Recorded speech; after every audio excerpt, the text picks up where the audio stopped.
Welcome, everyone. Thank you for joining us for another webinar in the Change for Climate Lunchbox series. Our series opened on February 22nd with practical tips for individuals to prepare for extreme weather and emergency events. Today's session will feature the research results of one of the projects supported by the City of Edmonton's CitiesIPCC Legacy Research Grant. We will hear results of research that used fire risk modeling to identify actions for the city's consideration. My name is Heather Wheelaker, and I'm here with my colleague, Karen Young. Both of us work in the Planning and Environment Services branch with the city.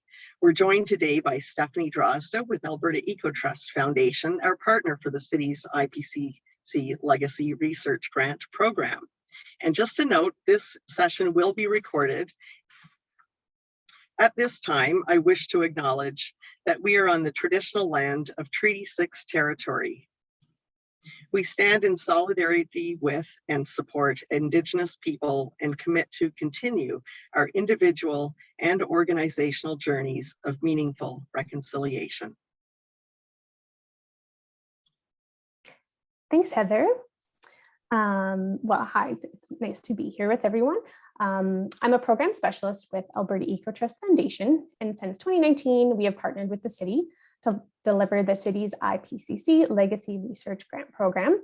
I'm excited to be joining you all today and in some upcoming sessions to share the results of the research of this unique program, which is advancing knowledge about how Edmonton can become an energy sustainable and climate resilient city. It is now my pleasure to introduce today's speaker, Mohammed El-Shabrawi.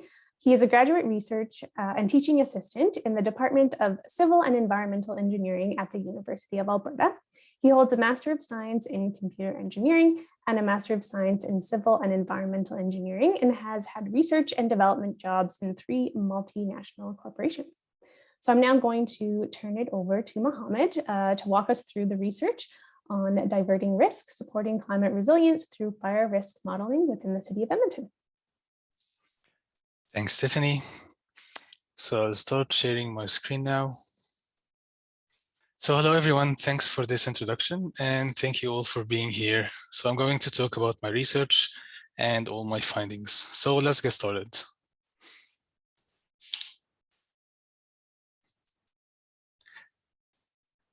So first question would come to our mind is, how do you explain wildfires becoming more destructive nowadays?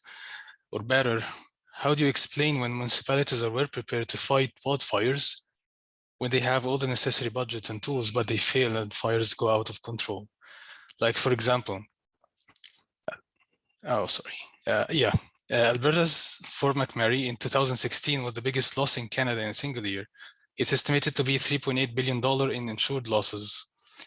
The Camp Fire in Northern California in 2018 was the deadliest and most destructive in the state's history. Its estimated losses exceeded the $18 billion. And later in early 2020, Australia had the worst bushfire season on record, where more than 16 million acres of land burned and over 1 billion animals are estimated to have died. Even nowadays in BC is still struggling to fully control the wildfires. So this figure shows every wildfire reported in Canada between 1980 and 2018. So is there any scientific reason behind the wildfires being more destructive and uncontrollable? So scientists have done extensive research and proven the existence of a link between wildfires and climate change. So the climate changes including the higher winds, more prolonged droughts and rising temperatures, which play significant roles in fire intensity, frequency, and movement. So it's very critical to consider fire risk management in the context of climate resiliency. So this is the City of Edmonton. It's very beautiful, isn't it?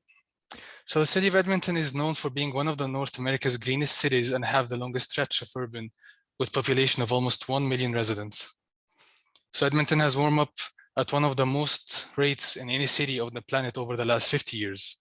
So the city has also seen temperatures highs that never been observed before. So what if we could build a fire risk assessment model, which is able to predict the fire-prone zones? And how would this model contribute to improve the City of Edmonton's climate resiliency for the future? So we have two major objectives in this research. So we wanted to develop a fire risk assessment map using the state-of-the-art data sets, and we also wanted to identify actions to adapt zoning and building regulations. So what are the factors contributing to wildland fire? So there are forces contributing to this event, for example. So the climate, whether a place gets a lot of snow and rain, sunlight and warmth, and topography, whether a place faces north or south, or it's ridge top or valley bottom, and the tree types, where there are fast burners or fire mitigators, tree types, and also the human factor. So all these factors work together to shape the wildfire ignition and propagation. So we needed to investigate how would each factor contribute to the wildland fire. So let's start with the model design. So we needed first to decide whether to use a spatial or non-spatial model, as well as whether to use parametric or non-parametric. So we chose the spatial parametric fire risk model, and it's proven to show that most accurate prediction and easiest to interpret the results effectively. So each contributing factor here could represent the using of different data sets. So the major literature agreed on the following. So the spatial representation was found to be the most effective way to represent the temporal indicator.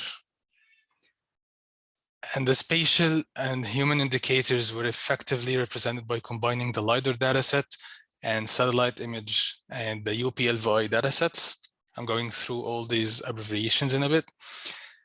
None of the previous fire models contained all these datasets together to precisely indicate the high-risk zones, which was a fundamental drawback in this research area. Not only we were able to obtain them all, but they were also in the highest resolution ever addressed. So this was our first stage. So the LiDAR. Let's talk about this LiDAR. So LiDAR is short for light detection and ranging system. It's used to pulse, the system uses pulse lasers to map 3D dimension model of an environment quickly and accurately. So the LiDAR has two major benefits: its resolution and accuracy, such that the LiDAR generates instantaneous and massive amounts of measurements that can be accurate to a centimeter. 3D mapping is where the LiDAR data can be easily converted into 3D maps and interpreted into the environment. So the City of Edmonton has provided us with a data set that help extract all the topological parameters, and each figure here shows the accuracy and detail in a single file. This LiDAR dataset was collected in 2019, and it's 3.7 terabyte in size with over 1,400 files, averaging 3 million points per file. So this picture shows a converted LiDAR file to an elevation raster map. So you can imagine the work needed to do all this work for 1,400 LiDAR files. It's a lot. So I used Python scripting to convert all the LiDAR files to elevation raster maps through the ArcGIS model library. And then all the merged elevation files were combined all together into a single raster map to represent an accurate evaluation of the City of Edmonton as shown in this figure. So the elevation map was used to calculate other variables using the ArcGIS tools. And there are 5 variables were extracted from the LiDAR dataset. So second dataset we have is the Landsat light images, as they provide the optimal ground resolution and spectral bands to effectively track land use. So Landsat is the only used source to calculate the NDVI, which is short for Normalized Difference Vegetation Index. And the idea is to measure the state of the plant health based on how the plant reflects light at certain frequencies. This can also be computed through this equation here, and one variable was computed from this data set. So UPLVI is short for Urban Primary Land and Vegetation Inventory. So it's a spatial database that separates vegetated and non-vegetated areas. So UPLVI is used to identify the type, extent, and conditions of vegetation in the forest and parkland areas in the City of Edmonton. And the City of Edmonton has provided us this data set. This figure shows the extracted vegetation areas in the City of Edmonton. And this data is composed of hierarchical polygons. So each polygon is classified classifies each area into vegetated and non-vegetated primary land class. And the land class on the second level defines the natural state of the polygon. And on the third level, there is a stand type, which is the canopy stratification. So we were so lucky to find an extra detail in the ALPVI dataset, which we're able to identify the land class. So it's either an open green areas, anthropogenic parks, development area, or forest as shown here. So our other option was to use the City of Edmonton's open data portal. Their dataset was so detailed, composed of 327 categories, which increased the complexity in land classification. So we stick to that dataset. And 2 variables were extracted from this dataset. RVIS is short for Road Weather Information System. It comprises automatic weather stations in the field and central systems to collect field data from numerous environmental sensor stations. A major factor that influences the fire is the weather. So the climate data were extracted by analyzing 23 RVIS stations surrounding the City of Edmonton, as shown in this figure. Ordinary kriging was selected to perform the spatial interpolation for these 23-point measurements over the entire study area. And one important note to note is the kriging, the more points you use in kriging, the more accurate the kriging representation is. So basically kriging, it's like a geostatistical process that creates an estimate surface from scattering points.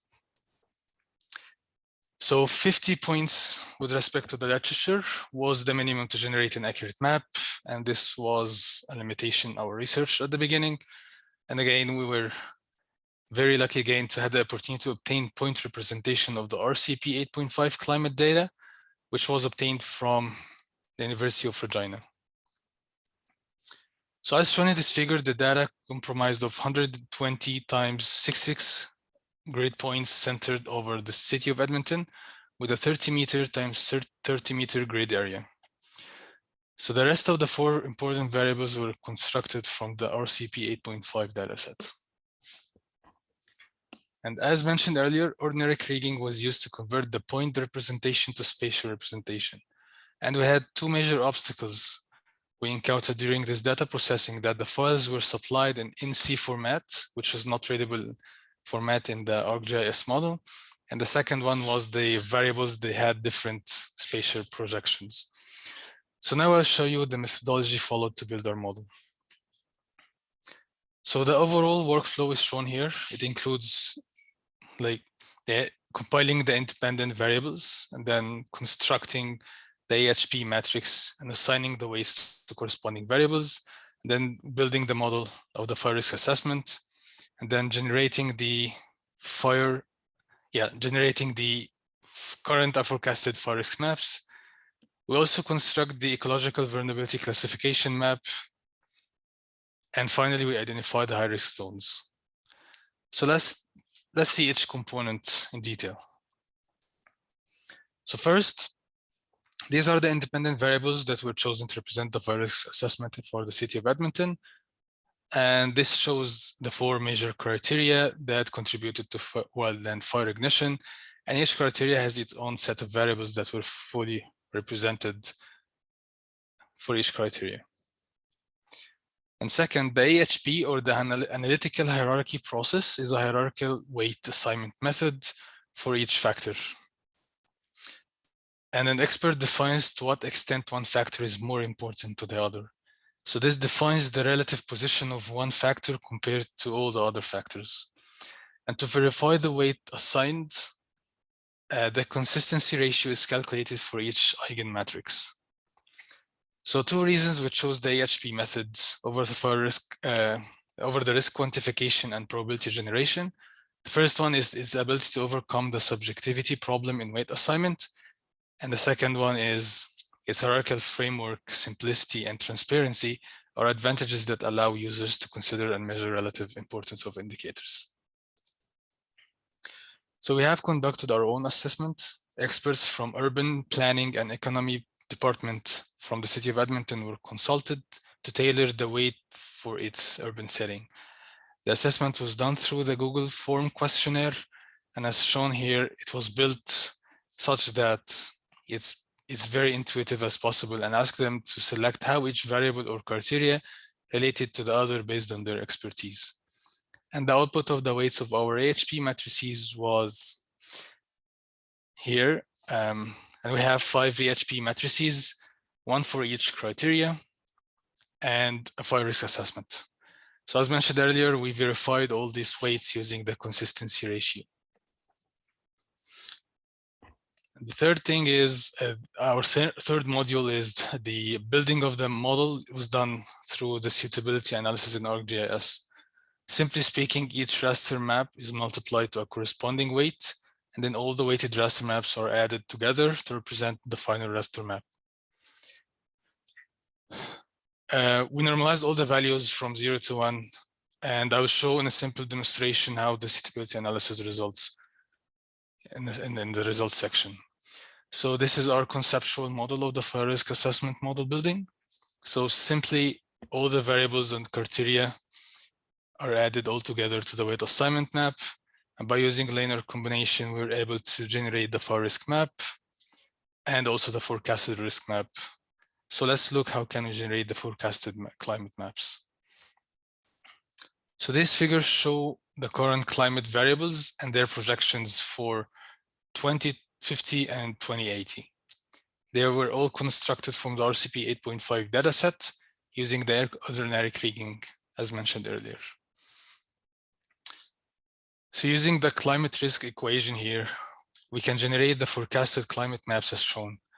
So it's obvious that the climate will dramatically change from 2021 to 2050 and from 2050 to 2080. So this was a motivation for us to do further investigation, which I'll point out later. So now let's talk about the results obtained from our model. So these figures here show all the 12 selected variables which were generated from the datasets, and they were cropped to match the City of Edmonton extent. And the suitability analysis is executed as follows. So all the variables representing each criterion are grouped together. Each raster map is multiplied by the corresponding weight. And then all the weighted maps are added together for each criterion to generate the criterion maps. Then each criterion map is multiplied by its corresponding weight. And then all the weighted criteria are added together. And finally, we can get the fire risk map for the City of Edmonton. So this fire risk map for the City of Edmonton, the map is classified into 5 risk categories from very low to very high. It can be seen here that very high risk class is concentrated around the river valley area and areas with condensed forests. And very high and high risk areas are green spaces and parks where human activities are most likely to exist. We use the forecasted climate raster maps, as we showed earlier, to generate the fire risk maps for 2050 and 2080. It's noted here that the risk increases dramatically in the fire risk maps, such that the very low and low risk areas increases to moderate and high risk areas. And these figures and table here shows the risk rate of change. So here we reached to the goal of this research, which is building a fire risk assessment, but we thought that was not enough. We can extend our research to be more practical and useful for the community. We can further reduce the gap between the fire risk management and the climate change by suggesting how to reach a higher level of climate resiliency. So this was another edge over all the fire risk models up to date. So we had 3 major steps we explored for the fire risk assessment in the context of climate resiliency. Construct an ecological vulnerability classification map. Identify the stakeholders' responsibility for fire prevention and mitigation.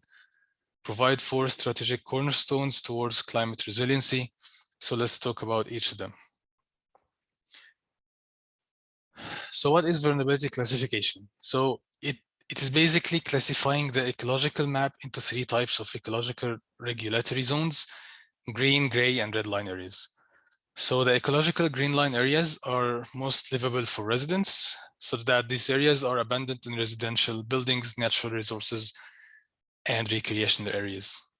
The gray areas on the other side can aid in two ways in city development, whether the city pursues sprawling development, they can offer plenty of space as backup for urban development, or if a city desires like a shrinkage protection strategy, they can act as an ecological safeguard zone to protect the environment from forthcoming urban development.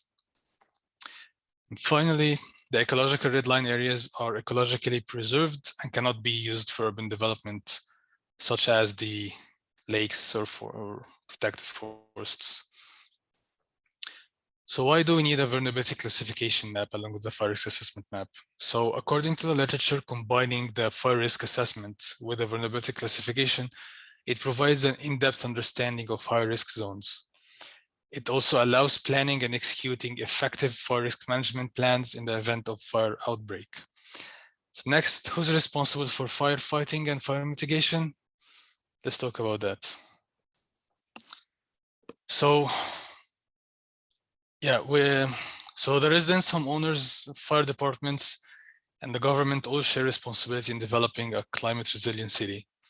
So all stakeholders function as cogs in a machine, they are all indispensable. So there are two major tasks that the government should fulfill. So the government has the duty to provide information about protection measures and dangers related to fire. And the government has also develop a detailed fire risk management plan by considering the risk of fire and its associated impacts. And finally, we proposed 4 cornerstones. The first step in building a resilient city is defining the fire risk hazards present. This cornerstone focuses on motivating and supporting all stakeholders to manage climate risks on their own. And one great example of this is the building codes. Second, the risk management is an urban area is such that is confined to homeowners and businesses. So 2 scenarios here could happen. If the homeowners and businesses didn't manage their own property risk, they're exposed to high risk. And if they did, they're still exposed to a higher scaled risk of neighborhood level. So it's very essential to create mechanisms for collaboration risk management in the area.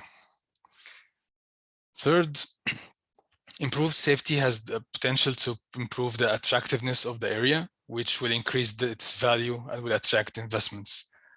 An example of that is the city of Curitiba in Brazil significantly reduced their flooding crisis, which made the city one of the most livable and attractive locations on the continent. Finally, after all, comes the most important part, it's the communication process. There has to be an effective communication strategy that clearly shows the benefits of a resilient area to create market demand. So the first 2 here serve to reinforce risk management and sustainability and insurability. And the following 2 aim to attract investment and to communicate resilient benefits to preserve and enhance resilient zones value. And finally, let's conclude our presentation. So we gave a brief introduction about the importance of the building for fire risk model and worked through the data analysis and feature engineering. We provided current fire risk map and the forecasted for 2050-2080, constructed using the ArcGIS and EHP method. We also introduced further research to supply more information to the City of Edmonton officials and decision makers to plan for adapting increased wildland fire risk and for achieving higher levels of climate resiliency level. We have had 5 research contributions, both methodologically and practically. So unlike all the existing fire risk modeling, we used the abundant state-of-the-art data sets and applied through thorough data management techniques to build an accurate model. We built our model using suitability analysis methods and the AHP to generate the fire risk map with the involvement of our city experts. We forecasted the climate projections using the geostatistical interpolation technique, the kriging I mentioned earlier. to highlight the 2D change analysis, which is the change over time and space. We constructed the vulnerability classification map, and finally we provided 4 cornerstones to aid to research a high level of climate resiliency. And for future research and how this work can be extended, we suggested that we can extend this research to perform traffic network analysis and street connectivity simulation in case of evacuation, and therefore set better emergency evacuation plans. We can further investigate building and zoning regulations in high-risk zone areas. And finally, we can explore adding more variables, maybe microscopic ones, into our proposed model and check if they can be incorporated into the model. So last but not least, I would like to share my heartful gratitude to my supervisors. And I also would like to thank the City of Edmonton and the University of Regina for all this input for this project. And none of this work would have been completed and exceeded the expectations during this pandemic without all their expertise and guidance. And finally, acknowledgements must be extended to all my friends and family. Thank you all, and I'm happy to answer any of your questions. Thank you, Mohammed. That was really great. I think you did a really good job at detailing all the data and how it all came together. It was very complex and impressive amount of data you had to wade through. So thanks. So I'm just going to take over and share my screen here. And I think we have a couple questions coming up in the chat. So the first one, have you considered including forecasted models for the other variables? For example, it would be interesting to see how different planning scenarios can affect the potential risk mapping. For example, urban sprawl or restriction, green space increase, decrease, forest succession, etc. That's a very good question. So we looked into all the available forecasted data sets and all the planning expectations from the City of Edmonton regarding all these variables. Unfortunately, they don't have like a concrete data. They just have like vision, which was impressive, I would say, when we went through it. So we were not able to predict most of like other variables except for the criteria, the climate criteria. Basically, we mentioned this limitation in our research.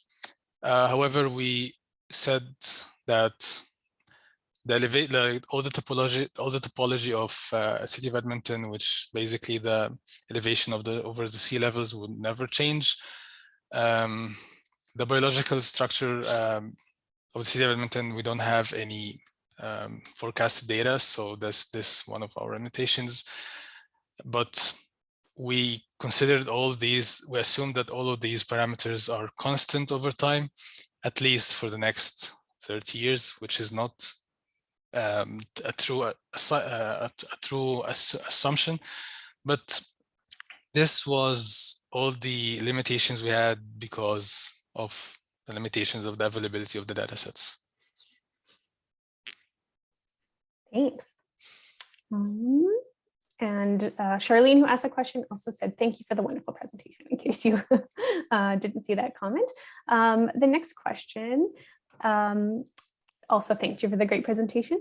Has this modeling been shared directly with the Edmonton Fire Rescue Services?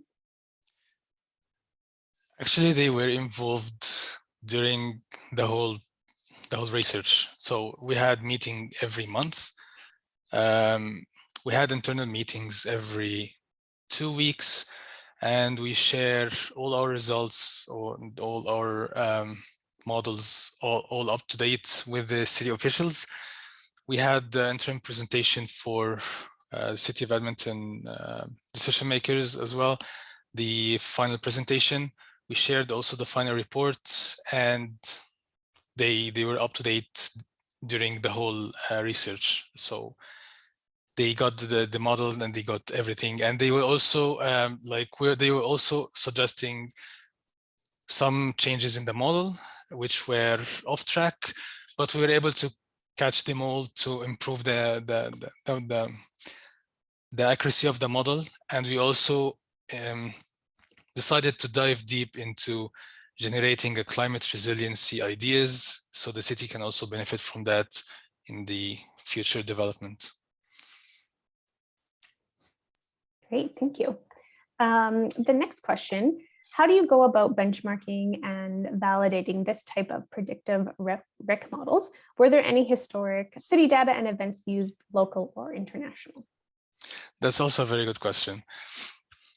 So to validate a model, basically we would like to highlight that there have never been a fire in Edmonton. So this was one of the limitations that we highlighted early in our research, and we decided to work with that limitation to involve our city experts, and we introduced the EHP method. So instead of just validating and verifying all the output, we tailored all the maps and all the fire risk maps to just City of Edmonton. So according to their expertise and their involvement in the project, they were setting they were setting all the parameters with the risk levels that they see with their expertise. So basically they say that this model fits City of Edmonton with the current situation and the current criteria that we're living nowadays. So we didn't have any verification model. So we left it open for the city folks to continue investigating with the model. Maybe there are, basically the model would be foundation level for further investigation. So we looked into the model where we highlight the high risk areas in the City of Edmonton based on the on current data, and we gave to the city officials like highlights for the zones and how would they consider those as high risk zones so they can start working from that area. And we also gave the model to the City of Edmonton to be as expandable as possible. So basically they can insert lots of variables and other criteria. It's a huge model, like it can be built over and over again and it doesn't have any limitations. So they can insert variables whenever they see it's possible. Wonderful, thanks. Next question.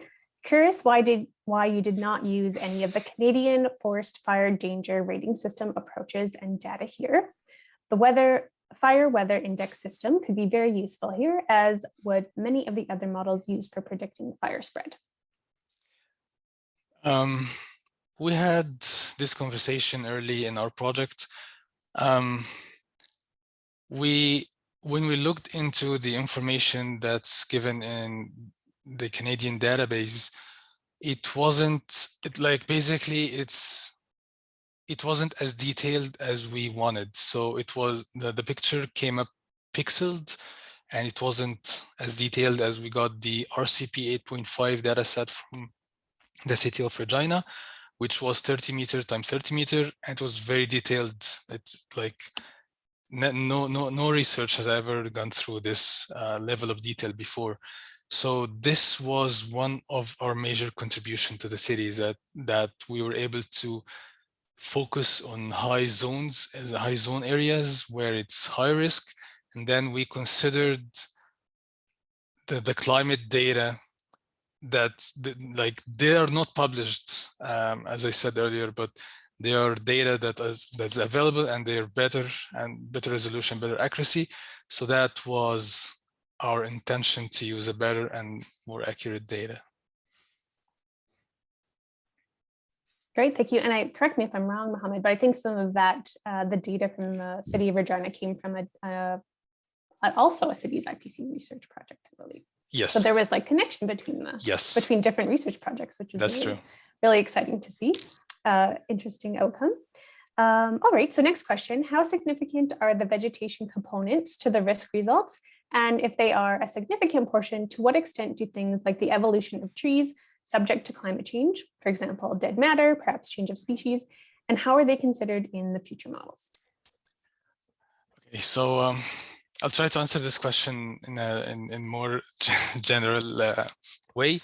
So basically, vegetation in an urban setting is not as harmful as when we're looking at wildland forest or rural areas.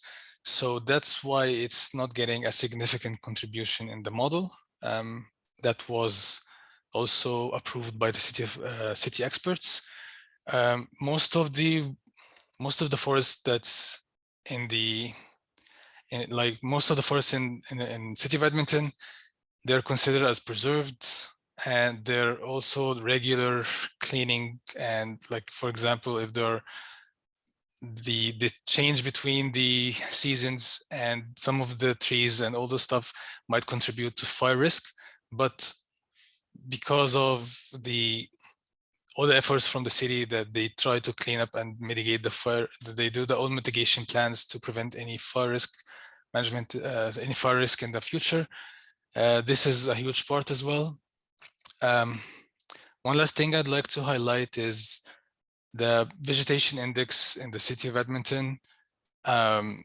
Basically, it's concentrated in the forest areas. So basically, I'm talking about the forest which is maybe in the middle or in the river area. Those are the high risk area zones, and we highlighted that this is because of the probability of having a fire in a forest is high around those areas because of the presence of the high vegetation area and the forest trees. But the effort for the City of Edmonton to keep them clean and preventing people from having like camps and all those human activities that might initiate a fire ignition. They're also trying to clean, as far as know, they try to clean it seasonally. So they're doing all the fire mitigation stuff to try to prevent fire from going on at those particular places. Great. So the next question is, I can see this type of model having significant value to all municipalities in the province, across the country, and internationally. Are there plans to replicate and perhaps sell the model, risk analysis, and consulting as a service beyond the City of Edmonton? Yes, that's a very good question as well. We had our model being built to be abstract as possible, and by inserting the appropriate data set for any municipality in Canada and just adjusting the weights to represent the municipality at the current state, all the municipality has to do is just do the play button and the risk map will just be generated. We had this question from one of the city of Calgary. Yeah, where City of Calgary guys were interested in that project, and they were thinking how this is expandable over municipalities over Canada. And yeah, it's expandable and it's very easy to use. That's great to hear that there's that opportunity for other municipalities. Another question just came in. Can this model be extended to areas around the City of Edmonton to evaluate external areas of threat? Yes, it can be extended. You can just choose the extent of the map that anyone is like, for example, I'm looking at the City of Edmonton as a city, so I'm just cropping all the maps to represent the City of Edmonton. But all our data, we had basically had a huge extent beyond City of Edmonton. So yeah, any data, you just insert the maps, you define the extent, the maximum extent, and all the maps are generated accordingly. Great. I'm not seeing any other questions come up.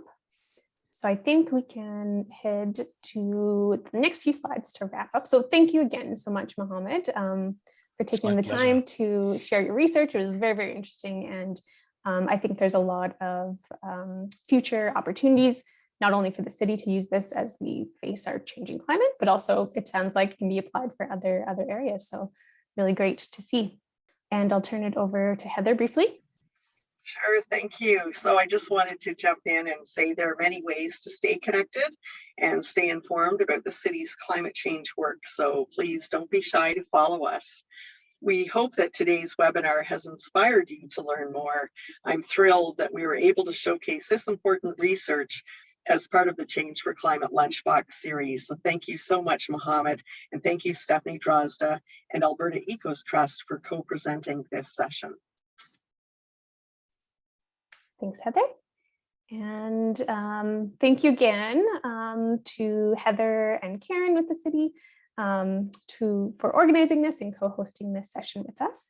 And last but not least, thank you to all our audience for joining us over the lunch hour and learning more about climate resilience and fire risk modeling in Edmonton.